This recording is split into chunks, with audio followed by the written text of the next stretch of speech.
Welcome back to Up Front. There are likely to be others, but for now, there is one announced Republican candidate in next year's U.S. Senate race. Kevin Nicholson is a Delafield businessman and a Marine veteran who led 100 combat missions in Iraq and earned the Bronze Star for his service in Afghanistan. His campaign video says it's time to send in the Marine, take back Washington.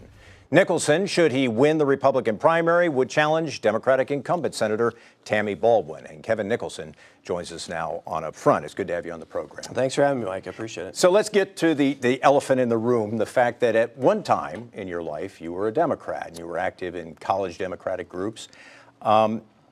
Give people a chance who have not heard your explanation why you've changed politically. Sure.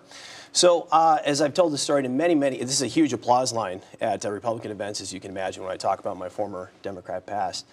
I was raised in a family that was leftist center. My biggest political influence growing up was my grandfather. He was a FDR Democrat, lifelong construction worker, and one of my personal heroes. And when we would walk from McCarty Park to the Old Boy Blue on Lincoln Avenue, we'd talk about FDR the whole way there, and the way back, he'd complain about Ronald Reagan. So that's what I knew of politics growing up, and that's what I knew when I went to college. When I went to college, I threw myself into politics because I knew it was important. That had been impressed upon me as a young person.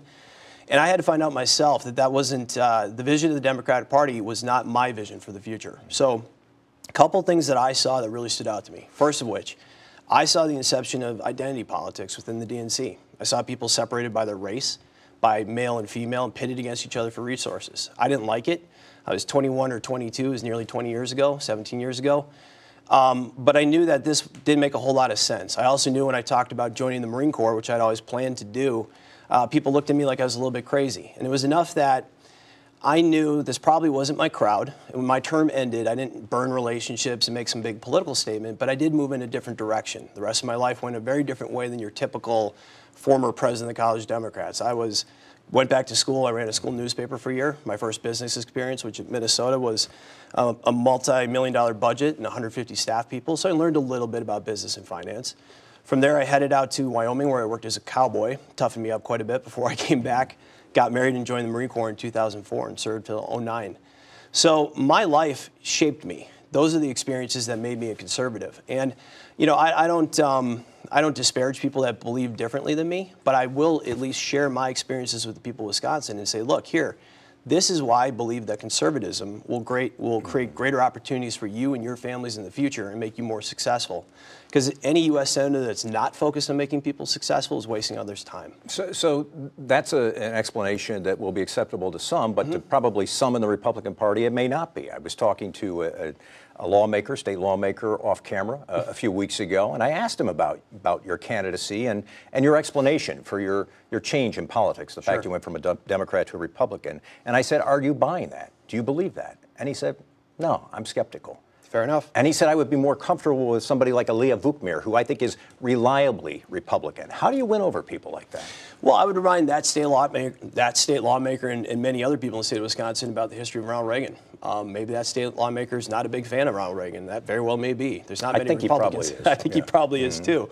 And Ronald Reagan was a verified Democrat until his mid-50s, I think, late 50s potentially.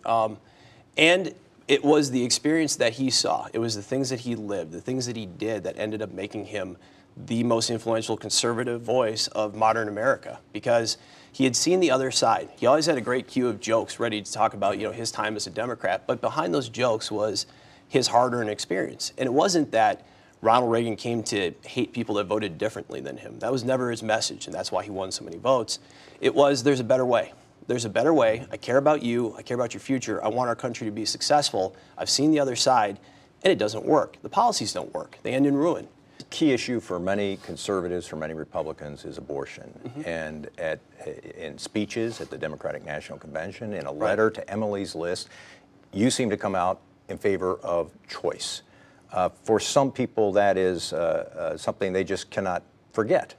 What do you say to those people? Directly, it's the same thing, life experience. And, you know, when I was 21 or 22, I thought... You say you're strongly pro-life right now. I am pro-life, that is correct. And my experience has made me pro-life. And when I was 21 or 22 and speaking at the Democratic National Convention, I hadn't thought about issues of life one iota to that point in my life. That's my failure, by the way. That's not an excuse. That is just what it was. As I lived as I saw things, as I became a father of 3 children, as I went to combat and I saw life thrown away needlessly, including young and innocent life, I came to understand that it's just not acceptable in any way, shape, or form to have policies in place in this country that allow for the destruction of innocent life.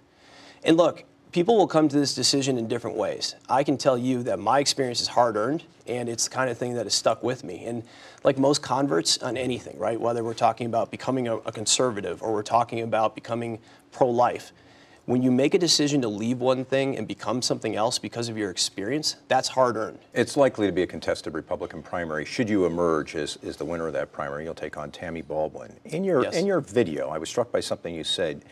You talked about how you felt she was divisive, but you also said she was just embarrassing. What do you mean by that?